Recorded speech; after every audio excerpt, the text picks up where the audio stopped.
Moving ahead, let's begin the first panel discussion session.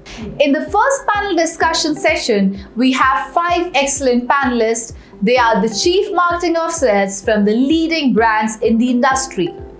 This session is going to be moderated by Dr. Deepak Kumar Sahu, Chief Editor, VARINDIA. Dr. Deepak is associated with various industry forums. Dr. Deepak is going to very briefly introduce the distinguished panelists and then kickstart the structured debate. The topic for today is technology is getting personalized. I request Dr. Deepak Sahu to kindly take over the stage. So let me introduce the theme of the panel discussion, that is business getting personalized. So personalization is soon becoming a core strategy for brand marketers. The brands leverage technology to excel on the users. Using dynamic product messaging, a personalization tech solution uses customer information and artificial intelligence to deliver personalized product recommendations, also digital channels to users. There is increased focus on the growth of personalization. The emergence of new technologies will continue to strengthen the personalization stack, helping marketers inch closer to their personalization goals. While personalization is at the heart of serving consumers in many niche business, mass personalization is finally becoming a reality.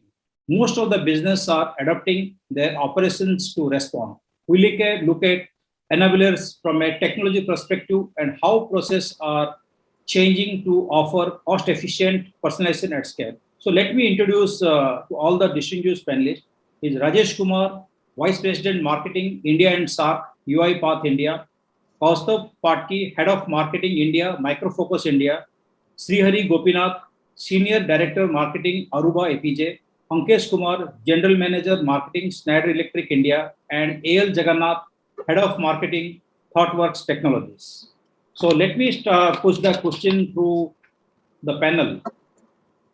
Personalization is the use of technology and customer information to tailor digital interactions between a brand and its customers. What is your take on it?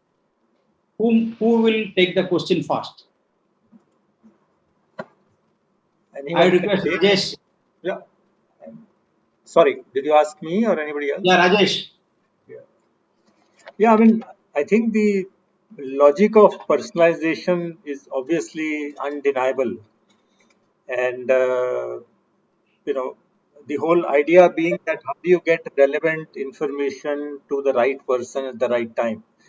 You can do various types of personalization. It can be getting the right segment, right industry, right persona, right stage of the customer journey cycle, right type of format of content, right quantum of content, tone and mood of content. Right. So I think the logic is undeniable. Obviously, it helps the customer or your recipient or audience, even if they are not your customer, to get something that is relevant.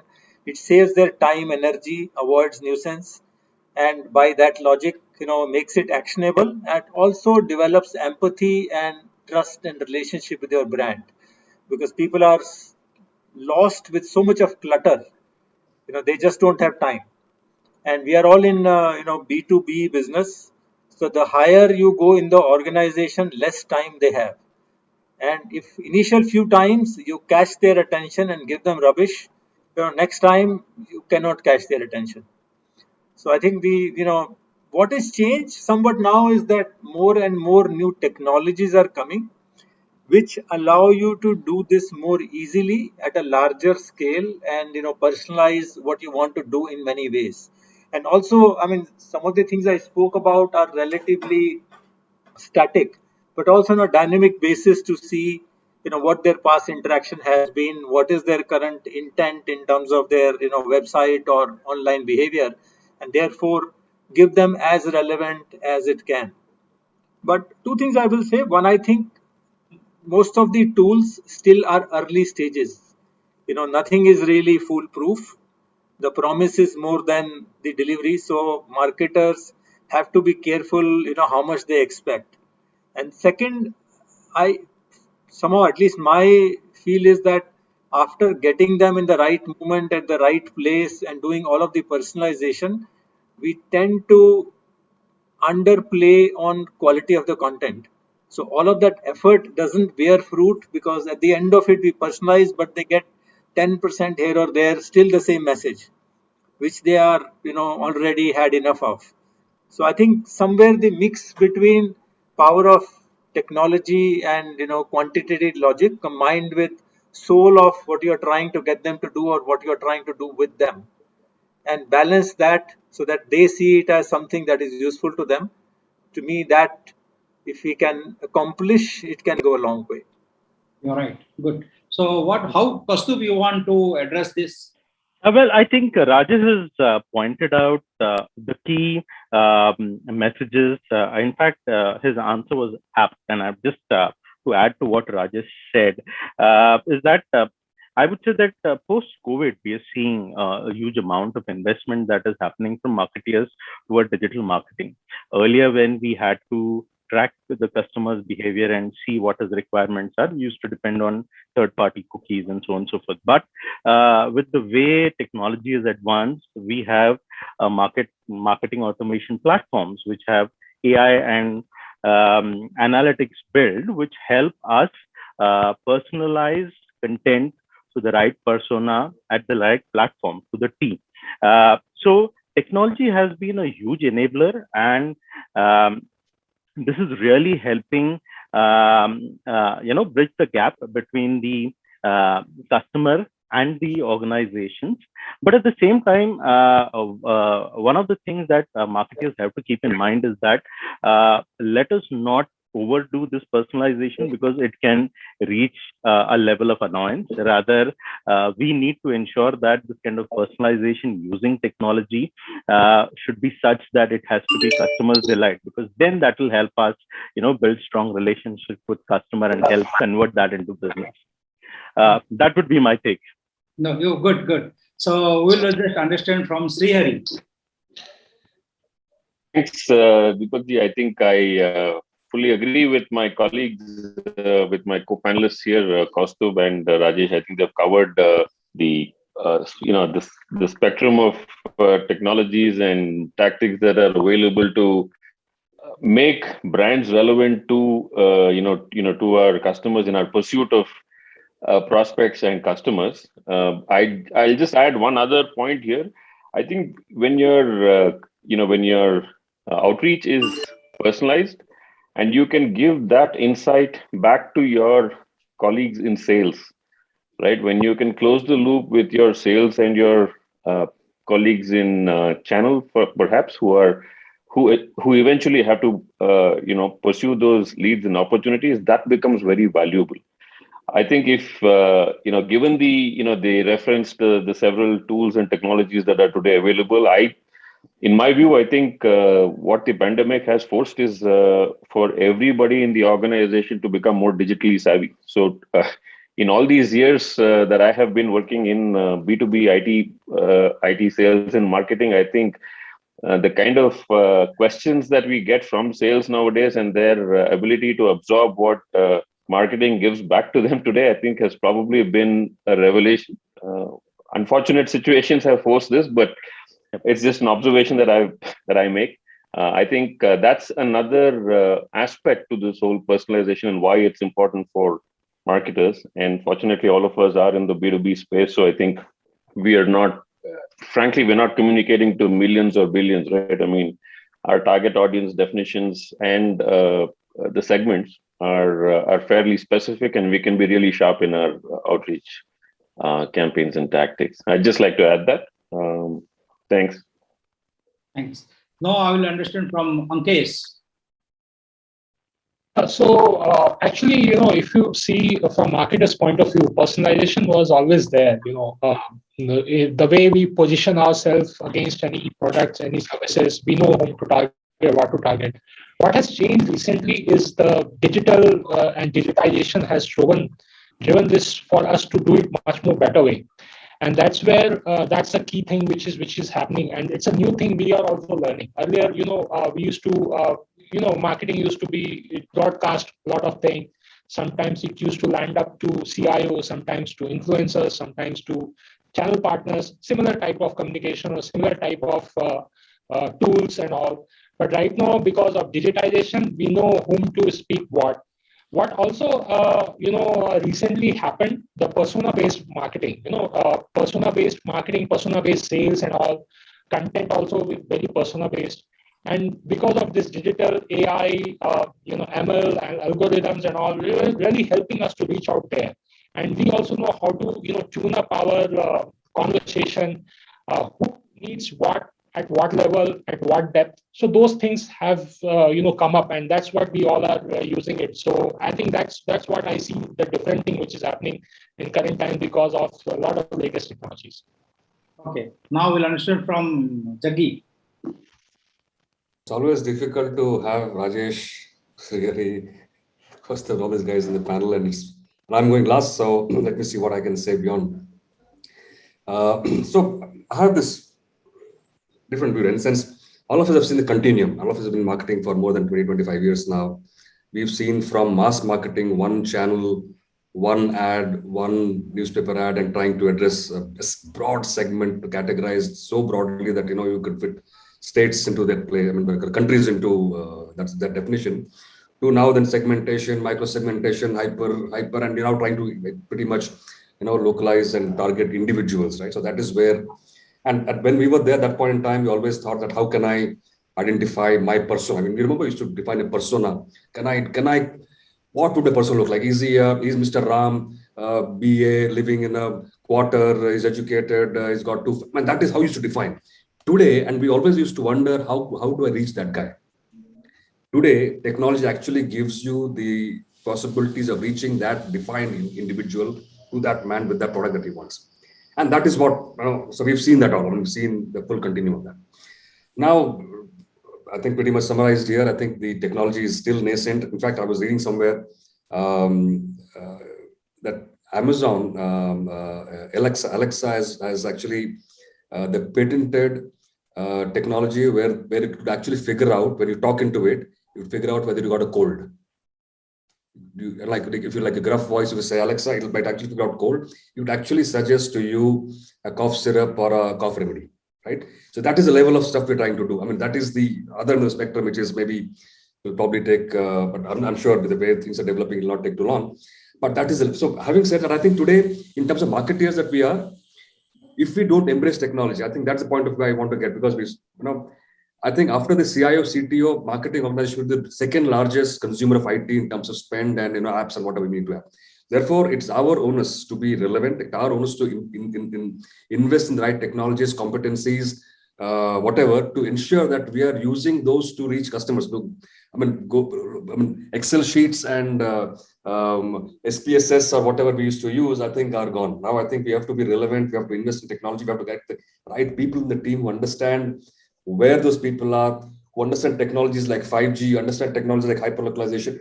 And these technologies come from wherever, right? AI, ML. Not that we have to write and script code, but we have to know how to leverage the technologies. If we don't know even that much, I don't think we can do that. So my point of view is, yes, it is reality. Hyperlocalization, personalization is the way forward. We have to be aware of that. At the same time, as marketers and marketing leaders, we need to invest in the right competencies to leverage those. I think that is probably something that we need to be completely aware of. Wonderful, wonderful. So I expected the right answer. I got it. So now second question would be, it's a rapid fire. Do you agree that personalization marries the best of both worlds for customers as well as the brands? The answer, I'll start with Srihari. Srihari. Yeah, Deepak, yes. Well, I can't disagree with that statement. However, I think it also can cut both ways, right? Because it marries the best of both worlds, it also means that any misstep is also, it's also going to be, it's also going to be seen and heard as loudly as what you want to intend to do. So, therefore, the onus is on marketers to be a lot more careful in how we present ourselves and how we present the brand. Okay, good. So now we'll understand from Rajesh. Yeah, I'll build on what Srihari said and something Jaggi also pointed. I think it's very attractive, but it is not so easy to deliver this promise. And I will take a self-critical look. I think we're all been in this marketing for a while. We can get to personas now, but do we really have ability to tell our story differently to a CFO versus a CIO versus a CMO, or a user downstream or tech? I would say it's not easy as it appears, because tech industry so far, despite all statements, has worked on the strength of the product pretty much, and maybe one level of business pitch. But that kind of nuanced pitch, which somewhat one has seen in the consumer industry, it's also somewhat easier because that product is closer to life, closer to everyone's experience, and doesn't have that level of complexity behind. How do you translate business product to a persona and make that message very personal, even if you can deliver? To me, isn't all of it is not science. I mean, translating business proposition to, sorry, a tech proposition to business itself is such a hard one. I mean, I struggle to find a copywriter who can do it. And I would, bet my last dollar people on this panel end up doing it themselves eventually, whenever there is a critical piece to do. And that is not scalable. So, what do you deliver after you got them is the question in my mind. Yeah, you're right. True. True. Now we'll understand from Kaustubh. Well, I think Rajesh and Hari have just captured it very well. I would say that, personalization is no more that a competitive edge. It's something that the customer expects at each and every turn. I think what Rajesh said is right, is that let's not fool ourselves. It is a challenge.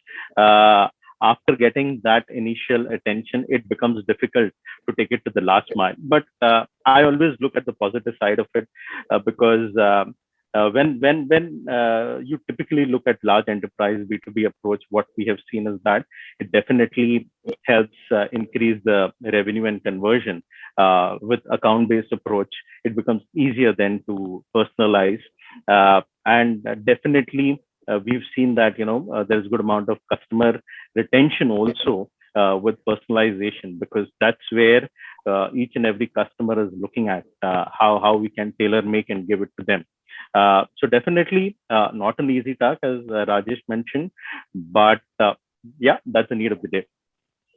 Do you feel that if you will not do, somebody will do it? Like that, if you will not do it, AI will do it? Absolutely. Okay, now we will get understand from Jagannath. Jaggi.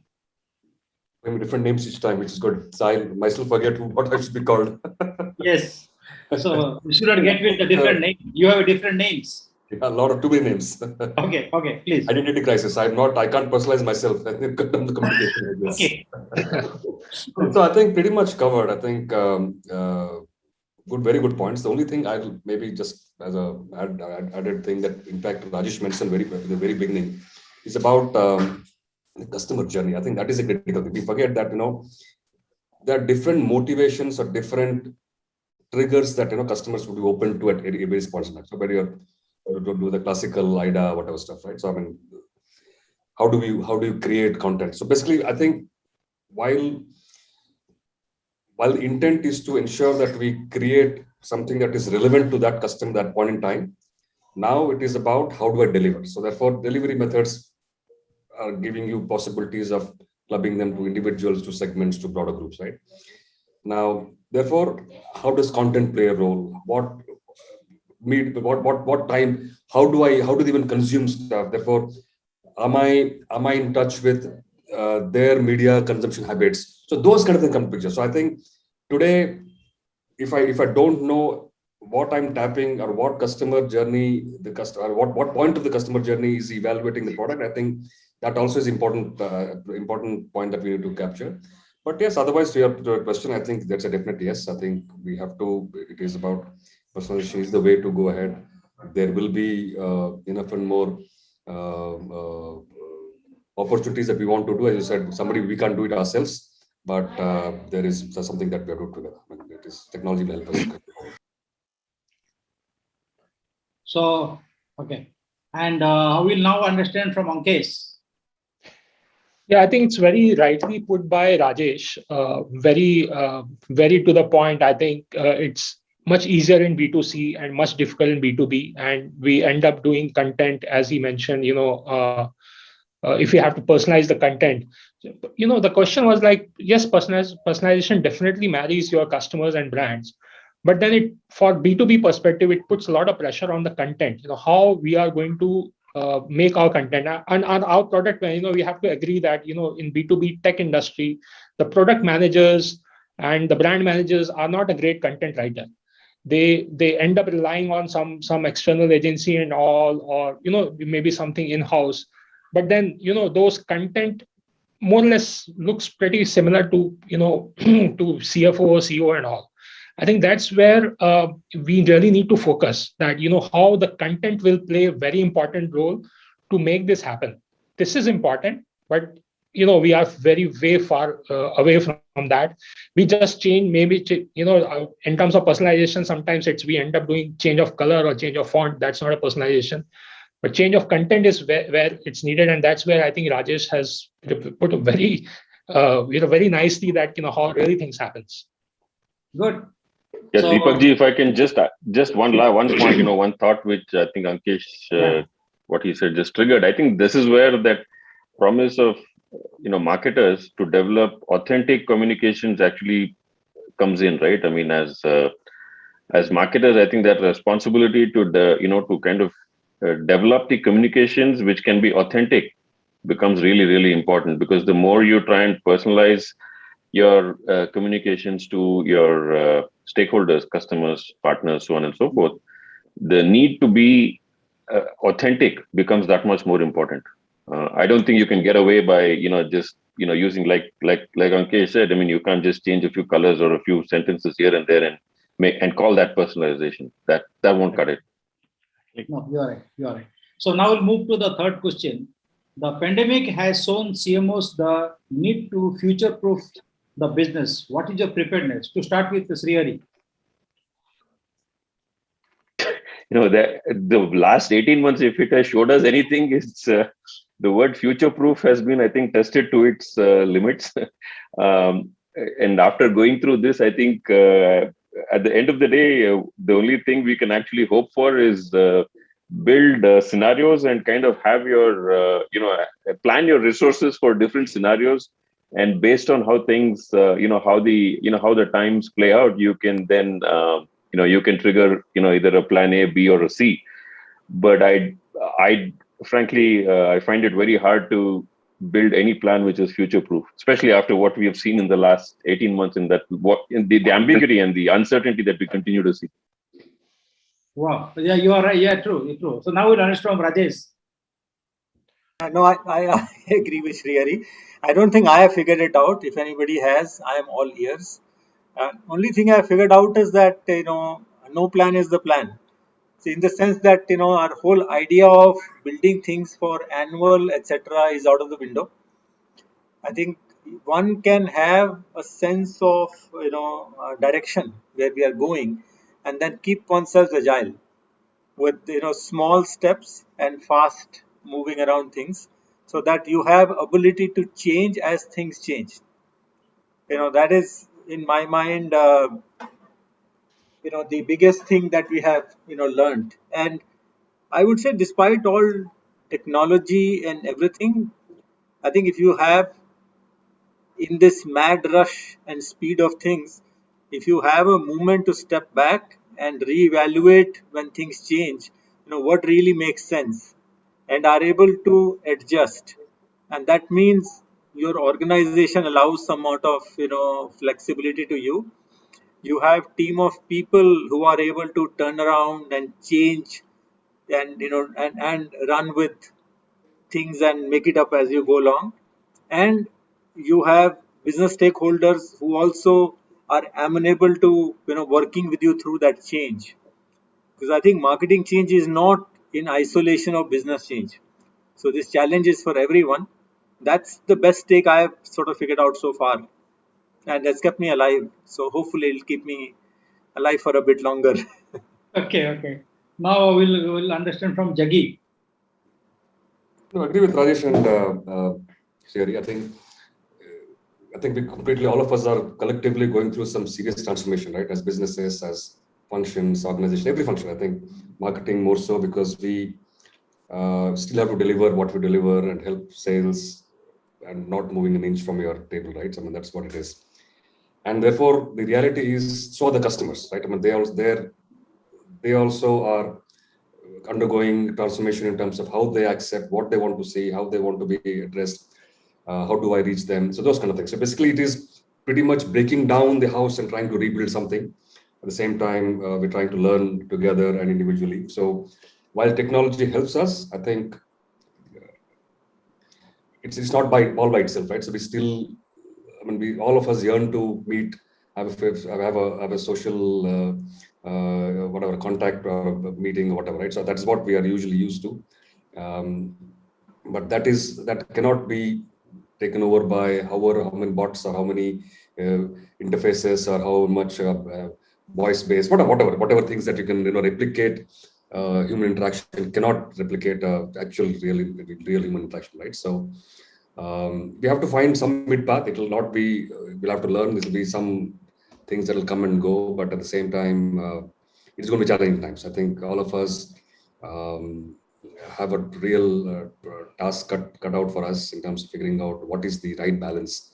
Where does it stop? Where do we? And I would. So there's already some nice word called empathy marketing. Right? How do you ensure that you are not intruding into people's lives, because everybody's on Zoom from say morning 9 to night 9. Where does a marketing guy even have a leeway to even connect with somebody? Unlike in the real times, pre-COVID times, at least you could carve out an evening, an activity in a social platform or in a hotel or whatever. You met people, you interacted with them, had a few drinks, whatever. There was some social, but now you don't. It is weeks after weeks and months after months go by without anyone moving out and everybody sitting there and they're doing the job. So therefore, this is a challenging thing. I mean, we need to figure out what is the right and best way to do this. And anybody does something better, please share. Like Kaustubh will say something better. Please, Kaustubh. No, what I've realized is that post-pandemic, one of the key things that we have observed is that this crisis has ensured that each and every organization has to be digitally immune. Let's be aware that each and every organization basically have to keep the lights on. So until you're not digitally immune, you can't progress. But if that is the case, then in that case, what the CMO needs to do, the marketing guys just need to keep a couple of things in mind and don a couple of hats which will help them be prepared for the future. Is that one of the things that they need to be, I would say, something like an innovation champion. I would say that develop or use the existing marketing platform tools where they can look at and understand the customer's requirement, and then ensure that content is provided and you work with the accounts accordingly. Ensure that all the touch points that you have with customer, the experience that they have is very personalized, as we've been talking about personalization, because that is what will help you have that habit of interacting with the accounts better. Last but not the least, I think he also needs to be a marketing excellence champion. Primarily, we're seeing that budgets are shrinking. So how do you ensure that whatever you are doing is effective and whatever resources that you have are the most productive? I think if we don these couple of hats of innovation, customer experience, and marketing excellence, I think we will be future ready, is what I feel. Now Ankesh will give some power to the future-proof business. How you will say, Ankesh? Yeah, so I think pandemic on last 1.5 years, we only learned that only one thing is certain is uncertainty. It's every time. In fact, we started 2021 by putting our target that we'll wipe off 2019 from our calendar, and we should wipe off 2020 from the calendar, and we should benchmark everything from 2019. And then in the middle of 2021, we still don't know, where it is, which is opening, which is not. But at least it gave a kind of direction that, a lot of myth is being also broken. Like, the thing can't happen, virtual meeting can't happen, virtual event can't happen. So those myth has been broken. But then we also reached to the kind of digital fatigue. everywhere, as Jaggi was pointed out, that social interaction is much more needed, especially for us marketer to generate pipeline and to think more into that. We really need to do more innovative solution, and nobody has the right answer. Some organizations has been very successful. If you see the company result, the annual result of most of the tech companies, they have done tremendously good during this time. But at the same time, we really are very clueless.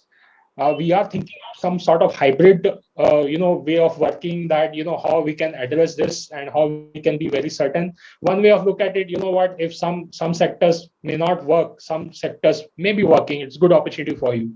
So I think it's a lot of hit and trial we all are trying to do. There is no clear direction, but yes, it has. Now we know that, I think once everything will start working fine, we know that, there are certain things which can we do completely digitally, which we earlier used to think it's not even possible. But then certain things, it needs personal touch, it needs high touch and all those things. So it will be combination of both. But again, still everything is uncertain. We don't know, today I can't even, the way the Delta variant is happening, the way a lot of things happening, I'm really not sure what will happen in 2022. So that's we have to learn to live with these uncertainties. Yeah, you're right. So now we'll move to the next question. There are few challenges for the CMOs and global marketing teams. Talked with findings, answers to develop strategies for the future. How are you prepared for it? We'll start with Jaggi. So I think it's all about adaptability, right? I think if you see things around us, this becomes new normal. I mean, starting from our kids going to school in the morning and, with shorts, whatever, with different, in 2 minutes they're in front of the class. The whole journey of going in a bus, coming back, all that is gone. Likewise, for us, commutes are gone. So a lot of things have happened. So which is basically, I think, as organizations, as functions, we have to adapt. And this is, the sooner we adapt, the quicker we will realize our potential, right? Because targets are not going to come down, nor are we scaling down overall business goals, whatever. So marketing has to support everything with the constraints that we have. So that is the first thing. So how do we adapt? Adapt by reskilling, adapt by repurposing resources, adapt by figuring out how do we reach out, adapt by taking technology, what are multiple things, right? So multiple formats. So if you would ask me, the real strategy for future, or rather try to prepare yourself going forward, will be this. I mean, how do we also remember that it's not going to change in a hurry, right? I mean, today, in fact, Delta or no Delta, whatever, just because tomorrow, it's not like a switch that you put off and suddenly people are coming back and, we come back to what was pre-2019. So it's going to take a long while for people to even accept, like while we took some time to come and, accept this as the normal. For us to even if COVID were to vanish tomorrow, it'll take a while for us to, maybe it'll be the reality that people will not want to, because if you see the efficiencies we today are what we used to, multiple things, we don't have the costs that we used to otherwise have. So everybody is far more leaner, efficient. We're trying to, I could possibly hire resources who are solid, but maybe technology guys or, AI guys or people who do analytics. Somebody who's not even in my city doesn't even want to come and report to me, as long as it shows up on Zoom, I can do. Which means that for me, resources are available across the country, across geographies, across global as well, right? Those kind of things. I think we have to figure out, how do I make leaner, faster, quicker, adaptable teams that are quick to respond. And that should be the strategy for going forward in place. You are right. So now we'll understand from Rajesh what his perception. I think Jaggi has very aptly and lucidly covered this. There is not so much for me to add. So maybe let me try slightly different angle to that. I think since you said, CMOs, global marketing teams and so on, firstly, I think it's possibly time for us to stop looking at marketing in isolation, because this crisis has put pressure on everyone. And I am noticing there are lots of gaps or additional areas which in an organization is nobody's job. I think marketing has opportunity to be the dot connector at some level, connecting these, bringing those pieces together. And in some sense, I think, and it's very welcome. Possibly marketers are, art and science, and a bit of all rounders. They understand the customer, they understand the internal processes, systems, and so on. And in many cases, they get pulled in these days for employee experience to everything, especially in COVID times. So I think they have opportunity to be the dot connector in some sense, and I think CMOs are doing. Maybe it's a opportunity to get their teams to think like that as well. Not only stick to that box. That's one area I see. Second, without doubt, I think there is need to be scrappy in everything we do, because clearly there is going to be real or perceived pressure on costs and revenues. So running somewhat full scale, full expanse is a route to sure stress, because that reduces your ability to change or do new things as things come up. And lastly, I will say, in this scenario, depending on where your business is, either in growth scenario or under stress, there is just so much pressure, especially if you are in a country or in a region, on demand generation. But I think this is also important moment to at least protect your brand or further in whatever ways you can. And it may not necessarily mean a lot of spend, but like we said to earlier questions, being sensitive to what people might need. All of our lives, I think Hari said and Jaggi said, all of our lives are run by Zoom. Are you being another interruption, or you can actually be more meaningful? Earlier, your sales teams didn't do it. I mean, now they are also on digital. So and everybody's pushing for closure of the business. So it's a hard one to have some empathy and bring in some, I would say, humanness to that relationship. And I think that possibly is going to help strengthen the brand, the company, the relationship, and so on. And only person who can take a little bit of stance on that is possibly the marketers. Right, right. I do agree with you. So with this, we'll understand from Srihari about his perception. Yeah, I mean, in addition to what Jaggi and Rajesh said, I think the role for marketing, frankly, has become more, it's seen as more strategic, because we are the only ones who have the luxury of looking beyond the quarter, right? I mean, because of the role we play, we are expected to contribute to the long-term plans and also participate in the short-term execution of those plans, right? So from that vantage, building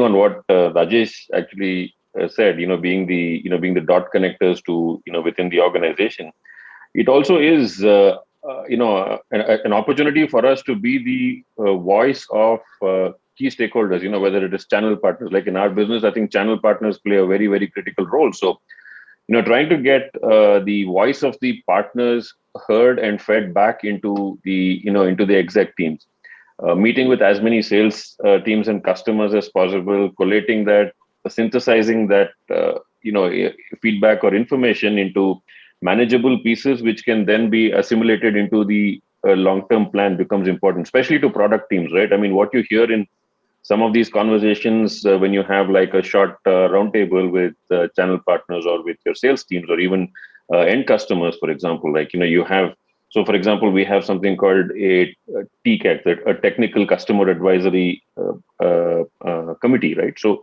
where customers come and share what they believe should be the value that that a particular technology or solution should bring in. So while that is useful to be heard by the CTOs, I think as marketers, it's also useful for us, because then we can synthesize that information differently and bring it into the plan. So I think that is something exciting. And at the end of the day, as an organization, we are like the headlights for the car. So the big engine behind is kind of powering forward. So there are different departments within the organization. Much like an automobile, there is product, there is the engine. So there is navigation, there is there is a steering wheel, there is various parts of, there are wheels and all of it, right? But at the end of the day, I think if I had to equate the role for marketing, we are in the we have to give, we are the headlights, so we have to kind of shine light on what the roadmap is going to look like and help navigate that these choppy waters, stormy roads, whatever you want to call it. So I think that's the exciting part. It does keep us active. It does keep our mind sharper to kind of think differently for the most part. I'll stop at that. Back to you. You're all right. You are the headlights of the car. Okay, good. So now we'll understand from Ankesh. Yeah, so marketing of the future is, I think the customer buying process, buying behavior has evolved. So marketing also has to evolve. Earlier when we used to look at the pipeline funnel or sales funnel, we used to have your awareness and interest, and then considerations, intent, validation, and then probably you are going to the purchase.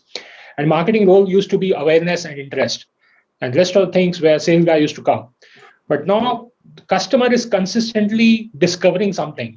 Most of the time customers knows what they want. They are already doing a lot of Google search and everything and all. So marketing roles becomes much more important to travel through all those not only be limited to awareness and intent, but also during the consideration phase, what kind of content you can provide, how you can touch the customers, and also help them to discover your whatever you're trying to pitch to them in a very subtle way. Again, it's very, you can't be only putting ads and everything. There are various ways to do that, and that's what the new sales marketing tools provide. You do that. Apart from also, if you see the future, if you see in the past, the marketing role used to for example, we used to have a review on lead management and everything, and we said, okay, the customer bought stuff, my job is done. But now marketing job is much more important. Now the marketing job is to retain that customer through some of the things, what new updates and all those things. Advocacy, because of social media, a lot of peer reviews and all those things. So so retention and advocacy also now come into the domain of marketing. So I think if we take care of all these things, then we can see tools, your CRMs and everything will be there, and it will keep on changing. But these are the fundamentals, I think, which has changed from past and which is going to be in future, which we need to focus on. Yes, you are right. So now we'll understand from Kaustubh. I think between the five of us, we see 100 years of marketing experience. So I see the answer completely given by all my colleagues. But I would just like to sum it up saying that, yeah, there are a couple of things that for you to be prepared, just to add on to these points, is that we just need to know how to cut through the noise. Anyone and everyone is trying to get the customer's attention. How can we cut through the noise and stand out? That is something that we need to start thinking upon. We need to understand their challenges and issue and speak the right language, else we'll be left behind. We also need to be present at the right place, the right time, to the right person at the right platform. This is the buyer's journey that we need to keep up with. And last but not the least, be aligned to the budgets so that you can show your efficiency in the tough times. But I think the rest of the things we've already got the key views from all the panelists. This is what I would like to sum it up with. Okay, now we have the last question. We'll start with, the answer has to be in one sentence. What immediate measures are needed to be implemented so as to be competitive in the future? We'll start with Kaustubh. Well, it's not a simple answer again. I would say that if we have to be competitive in the future, first we need to know our customer well. The customer needs have been changing time and again, and how soon we can respond and give him the right solution is very important. And that adds, because competition is around the corner just to see where you fail, and they can take it up from there. So customer retention becomes the most important part, and we need to be ensure that we do the right things to retain our customers. Use the latest marketing platform tools so that predictability and personalization is better. And last but not the least, any business needs to have, well, it's difficult, but if you plan for a year or two, if possible, the business is successful, and that's where marketing should see how they can help so that we be competitive in the future. The next we will learn from Rajesh. I think of two things. One, I think last 1.5 years has shown us that people are getting jaded with this straight transition from physical to virtual. I think we have to reimagine how to make it interesting, engaging, maybe it's hybrid. That's one area. Second, one thing I have realized over last 18-20 months is that the need for having really great, talented people, is never more important than now. I think you cannot have leaders and followers. You need everyone to be at the same level of, ability to lead and handle any situation. They're probably experts in one area, but you need a little bit of a Swiss knife. You throw them anywhere and things will get done. There is no time for large hierarchy, checking, approving. And thankfully, situation is so local everywhere. Nobody sitting outside the country will really have answer to your problem. And many times, even in the team, all people are not available. People are attending to various other things.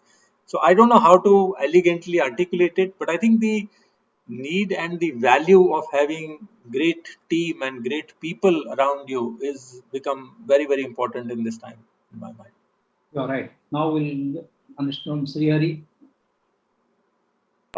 Yeah, I mean, I have to agree with both Kaustubh and Rajesh. I think in the immediate future, I mean, what immediate measures can we take? I think attracting and retaining the best talent perhaps is the most important aspect.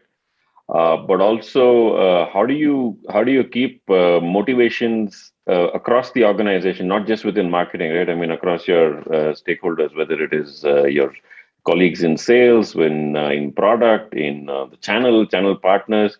How do you keep them motivated? So I think, as cliched as it may sound, I think culture becomes that much more important. And we've seen that in the last, 12, 18 months, right? Where you've had really strong leadership. I think those companies have also stood out in terms of their ability to retain the best people and also attract more talent into the companies. So I think at that, from that standpoint, I think people and culture would perhaps be the most immediate need of the hour for businesses to succeed and remain competitive in the future. Yeah, right. So, Jaggi, how you will say? I have just created a 3R formula, 3 Rs. Reimagine, reskill, and repurpose. So if you don't do that, we have to, the traditional ways of doing marketing are broken down. We have to reimagine ourselves of doing things differently. So basically, we have to really think out of the box, right? So figure out what is the best way to do. Repurpose, obviously, we have to repurpose our own efforts. We'll repurpose our agencies, repurpose how they work. A lot of things. So we have really, the whole dynamics of the ecosystem needs to be repurposed. And obviously reskill, because our people need to be reskilled. The traditional skills of what event management in the traditional world doesn't hold anymore very good. I would look at how do you do the same thing digitally. So net, I think one word sum up is adapt or perish. Wonderful, wonderful. Ankesh, now it's your last turn. Yeah, I think I agree pretty much what Srihari mentioned. I think you have to build a culture. Culture really keeps you very unique, very competitive. And also the trust, you have to build a trust with a customer, with the stakeholders. We have this concept which we are running, with so much of climate change, everything's happening.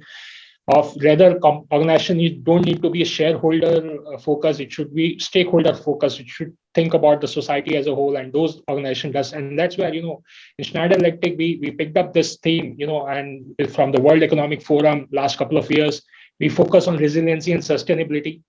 I think if you focus on some of those themes, which is going to define the future of overall industry, and which also have to correlate with your core, and then you start building culture inside it, then it will speak. It will speak in your communication. It will speak on all the interaction, all the way you represent yourself in the market, and that makes you really competitive and unique.